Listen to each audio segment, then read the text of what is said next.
Assalamualaikum warahmatullahi wabarakatuh. Salam sejahtera bagi kita semua. Salam olahraga. Perkenalkan, nama saya Kuncoro Kusuma, NIM 6101418126 dari Rombel PCKRC 2018, Fakultas Ilmu Keolahragaan Universitas Negeri Semarang. Di video kali ini, saya akan menjelaskan mengenai attitude to sport atau sikap terhadap olahraga.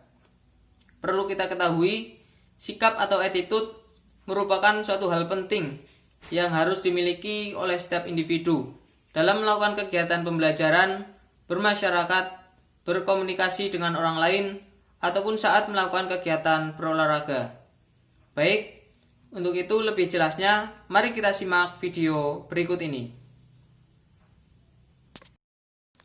Sikap terhadap olahraga, attitude to sport. Sikap atau attitude merupakan suatu hal yang kompleks yang dapat didefinisikan sebagai pernyataan-pernyataan evaluatif baik yang menyenangkan maupun yang tidak menyenangkan, atau penilaian mengenai objek, manusia, ataupun peristiwa. Smith tahun 1964 mengemukakan bahwa memiliki sikap melayani 3 hal utama tujuan psikologis: fungsi adaptif, fungsi pengetahuan, dan fungsi pertahanan ego. Attitude merupakan cara merespon sesuatu yang di sekitarnya sesuai porsinya sehingga dapat berinteraksi dengan baik dan sesuai norma yang ada. 3 aspek struktur sikap. Ada kognitif, afektif, dan afektif dimensi dan perilaku. Kognitif berupa keyakinan kita. Suatu sikap yang ditunjukkan oleh manusia saat ia merasa cukup atau tahu mengenai pengetahuan yang akan dia lakukan saat berolahraga. Afektif mengenai perasaan. Contohnya, emosional, perasaan senang dan gembira. Kemudian, afektif, dimensi dan perilaku. Perilaku dari sikap menyangkut tindakan kita. Cara mengukur sikap. Skala Truston, Leake, dan Osgood. Pertama yaitu skala Leake tahun 1932, mengembangkan yang paling sederhana dan yang paling banyak secara umum untuk mengukur sikap. Kami mulai dengan menghasilkan yang setara banyaknya pernyataan positif dan negatif tentang apapun yang akan kita ukur mengenai sikap tersebut. Pernyataan ini dapat menyangkut keyakinan, perasaan, dan perilaku.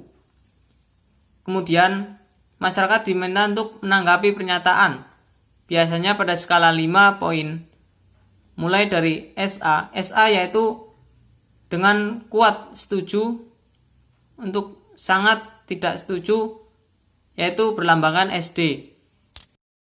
Kemudian yang kedua, yaitu teori Osgood tahun 1957, mengembangkan mengenai prosedur alternatif untuk langsung melakukan pengukuran sikap, skala diferensial semantik.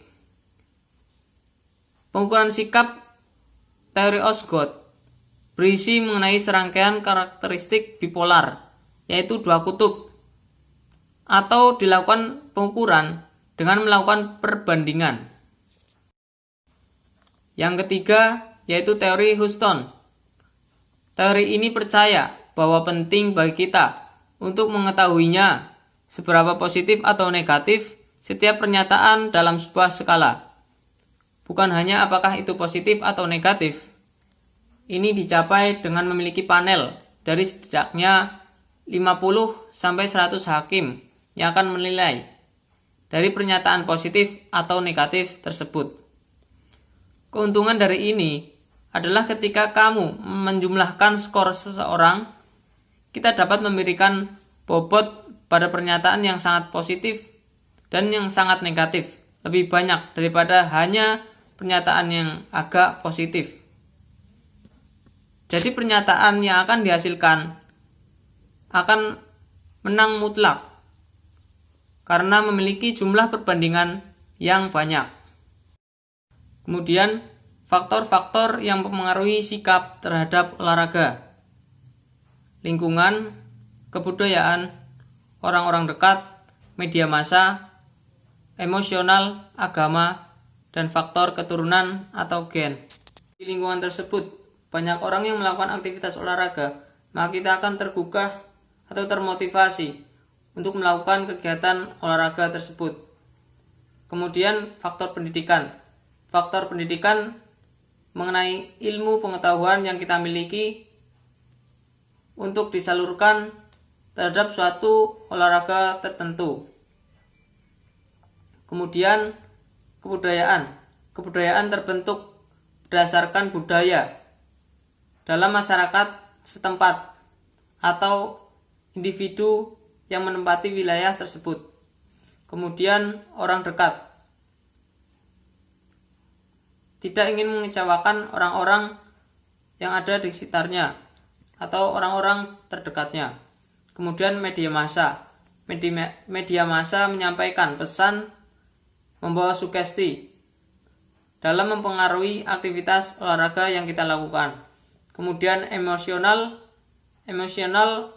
menyangkut penyaluran frustasi, dapat bersifat sementara maupun menetap atau terus-menerus. Kemudian faktor agama dan faktor keturunan atau gen. Selanjutnya yaitu hubungan antara sikap dan perilaku olahraga.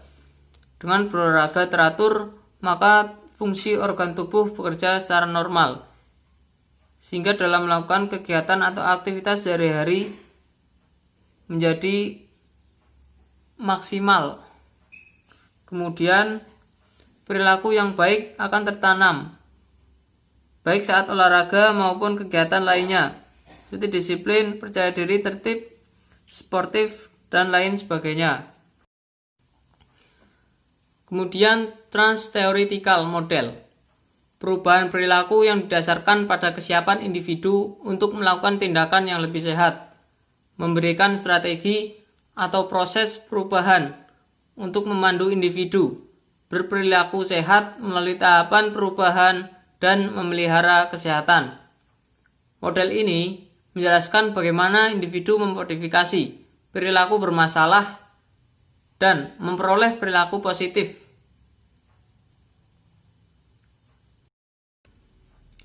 Kemudian strategi untuk mengubah sikap berolahraga.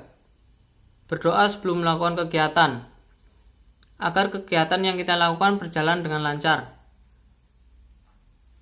Mengerjakan sesuatu semaksimal mungkin, agar tujuan dalam berolahraga bisa tercapai.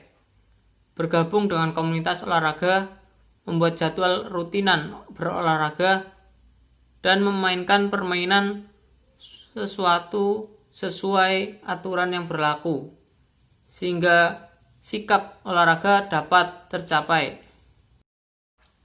Sekian video dari saya mengenai attitude to sport atau sikap terhadap olahraga. Jangan lupa like, comment, and subscribe. Salam olahraga. Wassalamualaikum warahmatullahi wabarakatuh.